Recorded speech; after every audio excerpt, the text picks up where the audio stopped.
But we need doctors, we need teachers, we need lawyers, and at the same time, yes, of course, the experts in different languages.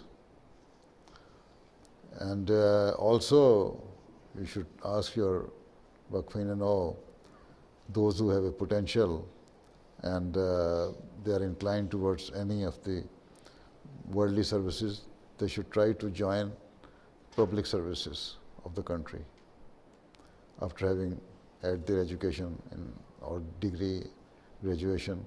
Then they should sit for the public service exams and join the public services. This is how you can actually guide the politicians of the country, and this is how you can play your role in the betterment of your country. Right? We should see not only the one aspect.